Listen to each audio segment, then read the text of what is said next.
আপনার speaking and রাইটিংয়ে কেন improve হচ্ছে না? স্পিকিং অ্যান্ড রাইটিংয়ে আপনার ব্যান্ড কেন বাড়ছে না? অধিকাংশ স্টুডেন্টরা এই কথাটা বলেন যে আমার স্পিকিং অ্যান্ড রাইটিংয়ের অবস্থা খুবই খারাপ, আমার স্পিকিংয়ে ইমপ্রুভ হচ্ছে না, রাইটিংয়ে ইমপ্রুভ হচ্ছে না। আপনার কিভাবে স্পিকিং অ্যান্ড রাইটিংয়ে ইমপ্রুভ হবে? আপনার তো বেসিক গ্রামার সম্পর্কে কোনো আইডিয়াই নেই। আপনি বেসিক গ্রামার না জেনে আইএলটিএসে ভর্তি হয়েছেন, এবং বেসিক গ্রামার যদি আপনার না জানা থাকে আপনি কিভাবে সেন্টেন্স মেক করবেন? আপনার যদি সেন্টেন্স স্ট্রাকচার জানা না থাকে তাহলে আপনি কিভাবে প্রপারলি একটা সেন্টেন্স তৈরি করবেন, তৈরি করে স্পিকিংয়ে কথা বলবেন? আপনাকে তো মুখস্থ বলতে হবে, আপনি মেমোরাইজ করবেন, মেমোরাইজ করে এই মেমোরাইজড আনসারগুলো প্রোভাইড করবেন, যার কারণে আপনি 4.5 বা 5 পাবেন। স্পিকিং অ্যান্ড রাইটিংয়ে 4.5 অথবা 5 পাবেন, এর থেকে বেশি যাবে না। সব থেকে বড় বাধা হচ্ছে স্পিকিং অ্যান্ড রাইটিংয়ে আপনি শুধুমাত্র সিম্পল সেন্টেন্স ব্যবহার করে থাকেন। আপনি শুধুমাত্র সিম্পল সেন্টেন্স ব্যবহার করে থাকেন, এজন্য আপনার স্পিকিং অ্যান্ড রাইটিংয়ে স্কোরটা ইমপ্রুভ হয় না। আপনাকে অবশ্যই complex sentence and compound sentence ব্যবহার করতে হবে। আপনি যদি সিম্পল, কমপ্লেক্স, কম্পাউন্ড এই তিনটার সমন্বয়ে কথা বলতে পারেন, স্পিকিংয়ে অ্যান্ড রাইটিংয়ে ভালোভাবে সাজিয়ে লিখতে পারেন, তাহলে আপনার ব্যান্ড বুস্ট হবে, তাহলে আপনার স্কোর ইমপ্রুভ হবে। ঠিক আছে, আজকে আপনাদেরকে শিখাবো 20 কমপ্লেক্স সেন্টেন্সেস। ওকে, তাহলে দেরি না করে লেসনটাতে চলে যাই। এই যে দেখুন, ফার্স্ট সেন্টেন্স হচ্ছে unless you study regularly. Unless মানে কি? যদি না। আনলেস মানে হচ্ছে যদি না, যদি এটা তুমি না করো, যদি ওইটা তুমি না করো, এরকম বোঝায় যদি না। ঠিক আছে, আনলেস ইউ স্টাডি রেগুলারলি, যদি না তুমি প্রত্যেক দিন পড়ালেখা করো, you will not improve English, তুমি ইংরেজি উন্নতি করতে পারবে না। তাহলে পুরো অর্থটা হচ্ছে যদি না তুমি প্রত্যেক দিন পড়াশোনা করো, তুমি ইংরেজিতে ইমপ্রুভ করতে পারবে না, তুমি ইংরেজিতে উন্নতি করতে পারবে না। ওকে, সেকেন্ড সেন্টেন্স হচ্ছে আই ওয়াজ লেট। আমি দেরি করেছিলাম, আমি দেরি করেছিলাম। I was late to the meeting. I was late, I was late to the meeting. আমি মিটিংয়ে দেরি করেছিলাম because of the traffic. Because of the traffic, traffic জ্যামের কারণে। আমি মিটিংয়ে দেরি করেছিলাম ট্রাফিক জ্যামের কারণে। ঠিক আছে, থার্ড নাম্বার হচ্ছে ইফ। এটা হচ্ছে কন্ডিশনাল সেন্টেন্স। অবশ্যই আপনাকে আইএলটিএসে কন্ডিশনাল সেন্টেন্স ব্যবহার করতে হবে। কোথায় ব্যবহার করবেন? স্পিকিংয়ে অ্যান্ড রাইটিংয়ে। কন্ডিশনাল সেন্টেন্স হচ্ছে মোট 4 প্রকার। প্রথমটা হচ্ছে জিরো কন্ডিশনাল, তারপর হচ্ছে first conditional, second conditional and third conditional. যদি আপনি ভালো একটা স্কোর করতে চান স্পিকিং অ্যান্ড রাইটিংয়ে, তাহলে অবশ্যই স্পিকিংয়ে অ্যান্ড রাইটিংয়ে কন্ডিশনাল সেন্টেন্স ব্যবহার করতে হবে, তাহলে দেখবেন আপনার স্পিকিং অ্যান্ড রাইটিংয়ে স্কোর বুস্ট হবে। তাহলে দেখুন, ইফ ইউ স্টাডি কেয়ারফুলি, যদি তুমি মনোযোগ সহকারে পড়াশোনা করো, যদি তুমি মনোযোগ সহকারে পড়াশোনা করো, you will pass the exam, you will pass the exam, তুমি পরীক্ষায় পাস করবে, তুমি পরীক্ষায় উত্তীর্ণ হবে। ঠিক আছে, তারপর হচ্ছে 4 number since. Since the weather, weather মানে হচ্ছে আবহাওয়া। Since the weather was cold, যেহেতু আবহাওয়া ঠান্ডা ছিল, উই ডিসাইডেড, আমরা সিদ্ধান্ত নিয়েছিলাম। ওইটা অতীতের কথা বলতেছে। এই যে দেখুন ওয়াজ, তাহলে অবশ্যই বুঝলেন অতীত। এটা যদি অতীত হয় তাহলে অবশ্যই এই সাইডও কি হবে? অতীতের হবে। উই ডিসাইডেড, আমরা সিদ্ধান্ত নিয়েছিলাম। উই ডিসাইডেড, কি সিদ্ধান্ত নিয়েছিলাম? To stay, to stay, stay মানে থাকা। কোথায় থাকতে? Indoors. We decided to stay indoors, আমরা ভিতরে, আমরা ইনডোর মানে হচ্ছে ভিতরে, আমরা ভিতরে থাকার সিদ্ধান্ত নিয়েছিলাম। যেহেতু আবহাওয়া ঠান্ডা ছিল, আমরা ভিতরে থাকার সিদ্ধান্ত নিয়েছিলাম। ওকে, তারপর হচ্ছে 5 নাম্বার ওয়েন। ওয়েন দিয়ে, ওয়েন আই ওয়াজ ইয়াং, যখন আমি ছোটো ছিলাম, যখন আমি ছোটো ছিলাম।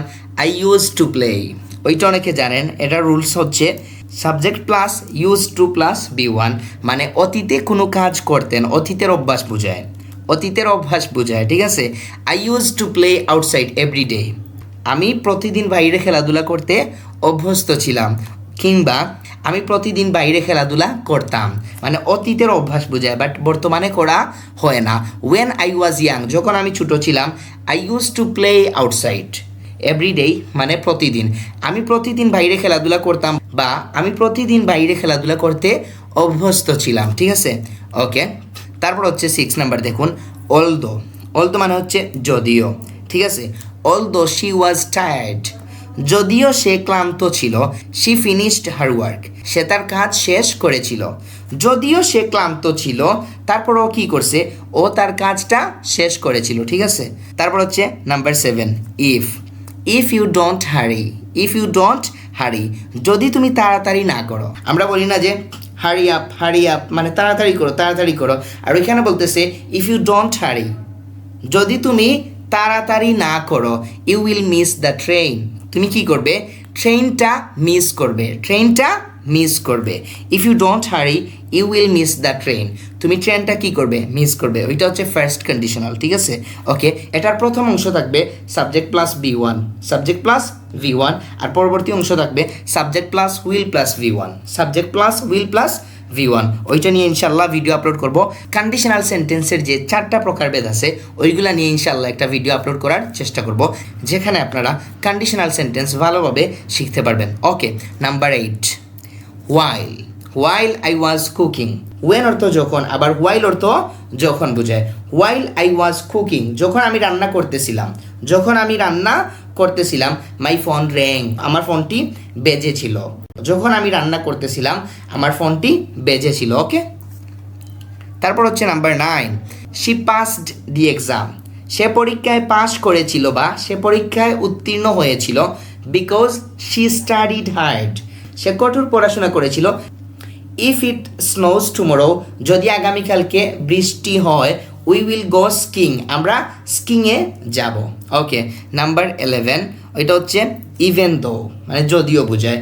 Even though he was sick, যদিও সে অসুস্থ ছিল, হি ওয়েন্ট টু ওয়ার্ক, সে কাজে গিয়েছিল। যদিও সে অসুস্থ ছিল, ওইটা আপনারা অলদো দিলেও পারতেন, বাট অলদো বারবার ব্যবহার না করে ইভেন দো ব্যবহার করবেন। Even though he was sick he went to work, সে কাজে গিয়েছিল। যদিও সে অসুস্থ ছিল, সে কাজে গিয়েছিল, ঠিক আছে। Okay, number 12, as she was running late. As অর্থ কারণ, যেহেতু, হিসেবে, ওইরকম বোঝায়। As she was running late, যেহেতু সে দেরি করে দৌড়াচ্ছিল। শি টুক আ ট্যাক্সি, সে একটি ট্যাক্সি নিয়েছিল বা ভাড়া করেছিল, ঠিক আছে। যেহেতু সে দেরি করে দৌড়াচ্ছিল, সেজন্যই কী করছে, সে একটা ট্যাক্সি নিয়েছিল। নাম্বার 13 হচ্ছে অলদো ইট রেইনড হেভিলি, ওইটা অতীতের কথা বলতেছে। যদিও প্রচণ্ড বৃষ্টি হয়েছিল, দ্য ম্যাচ কন্টিনিউড, ম্যাচটি চলছিল, ঠিক আছে। ম্যাচটি চলছিল, যদিও প্রচণ্ড বৃষ্টি হচ্ছিল, ম্যাচটি চলছিল, ঠিক আছে। ওকে, নাম্বার 14, ওইটা হচ্ছে I will go for a walk, I will go for a walk, আমি হাঁটার জন্য যাব, আমি হাঁটার জন্য যাব। আফটার, পরে, আফটার মানে হচ্ছে পরে। আফটার ফিনিশিং মাই ওয়ার্ক, আমার কাজ শেষ করার পরে আমি হাঁটতে যাব, আমার কাজ শেষ করার পরে আমি হাঁটার জন্য যাব। I will go for a walk after finishing my work, ঠিক আছে। Okay, number 15, if they invite me, ওইটা হচ্ছে first conditional. If they invite me এবং ফার্স্ট কন্ডিশনাল স্পিকিং অ্যান্ড রাইটিংয়ে সব থেকে বেশি ব্যবহার করা হয়। ইফ দে ইনভাইট মি, যদি তারা আমাকে দাওয়াত করে অথবা যদি তারা আমাকে আমন্ত্রণ করে, I will attend the party, আমি পার্টিতে অ্যাটেন্ড করব, আমি পার্টিতে অ্যাটেন্ড করব, ঠিক আছে। ওইটাও first conditional. Number 16, I left the theatre early, I left the theatre early, আমি থিয়েটার থেকে তাড়াতাড়ি বের হয়েছিলাম, আমি তাড়াতাড়ি বের হয়েছিলাম কোথা থেকে, থিয়েটার থেকে। বিকজ, কারণ, দ্য মুভি ওয়াজ বোরিং, কারণ মুভিটি অত্যন্ত বিরক্তিকর ছিল, মুভিটি বিরক্তিকর ছিল, সেজন্য আমি কি করছি, থিয়েটার থেকে তাড়াতাড়ি বের হয়ে গিয়েছিলাম, ঠিক আছে। I left the theatre early because the movie was boring. Number 17, although, although the book was difficult, although, although যদিও, দ্য বুক ওয়াজ ডিফিকাল্ট, যদিও বইটি কঠিন ছিল, যদিও বইটি কী ছিল, কঠিন ছিল। আই এনজয়েড, আমি উপভোগ করেছিলাম, reading it, I enjoyed reading it, আমি এটি পড়তে উপভোগ করেছিলাম। Okay, although the book was difficult, যদিও বইটি কঠিন ছিল, আই এনজয়েড রিডিং ইট, আমি এটা পড়তে উপভোগ করেছিলাম, ঠিক আছে। ওকে, নাম্বার 18 হচ্ছে since, since he is very busy, যেহেতু সে অনেক ব্যস্ত he can't join us for dinner. যেহেতু সে অনেক ব্যস্ত এখানে ইজ আছে ওইটা বর্তমানে। যেহেতু সে অনেক ব্যস্ত he can't join us for dinner, সে আমাদের সাথে ডিনারে যোগ দিতে পারবে না।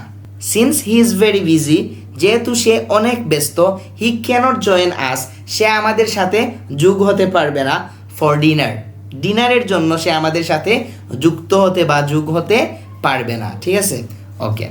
তারপর হচ্ছে নাম্বার 19 হচ্ছে ওয়েন দিয়ে। ওয়েন ইউ ভিজিট কক্সেস বাজার, যখন তুমি কক্সেস বাজার ভিজিট করবে, ইউ মাস্ট সি, তুমি অবশ্যই দেখবে। অবশ্যই দেখবে, মাস্ট মানে অবশ্যই বোঝায়।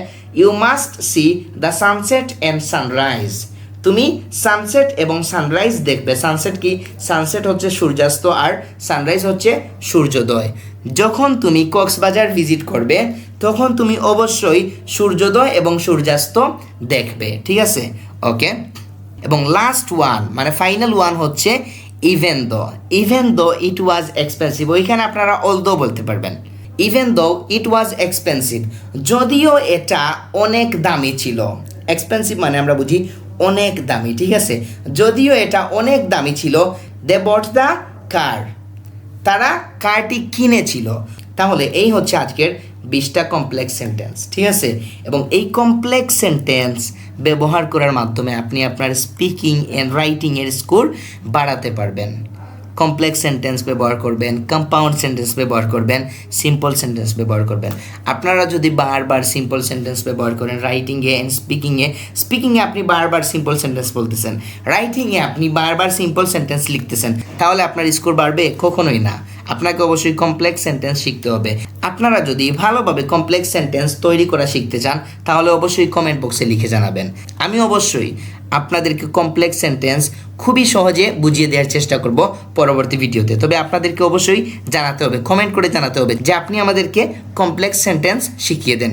তাহলে দেখবেন পরবর্তী ভিডিওটা আমি আপলোড করব কিভাবে কমপ্লেক্স সেন্টেন্স শিখবেন যা মৃত্যুর আগেও ভুলবেন না। ঠিক আছে, আর সিলেটি ভাই বোন যারা আছেন তারা আমি খুঁজলাম, তারা ডেসক্রিপশনও দেওয়া নাম্বারে অবশ্যই যোগাযোগ করবা। আপনারা কোন কোন প্রবলেমগুলো ফেস কররা, কোন মডিউলে বেশি প্রবলেম ফেস কররা, ওগুলো জানার লাগি বা সমস্যার সমাধানের লাগি আপনারা অবশ্যই আমার একাডেমিতে আইবা। ডেসক্রিপশনে দেওয়া নম্বরে আপনারা যোগাযোগ করবা, আমার হোয়াটসঅ্যাপ নাম্বার। ঠিক আছে, ওকে। এবং আপনারা আমার একাডেমিতে আইবা, আপনারা কোন কোন প্রবলেমগুলো ফেস কররা এবং কোন মডিউল আপনার কাছে বেশি কঠিন লাগে ওটা আমার কইবা, আমি ইনশাল্লাহ আপনারা হেল্প করার চেষ্টা করবো। আসসালামু আলাইকুম ওয়া রাহমাতুল্লাহি ওয়া বারাকাতুহু।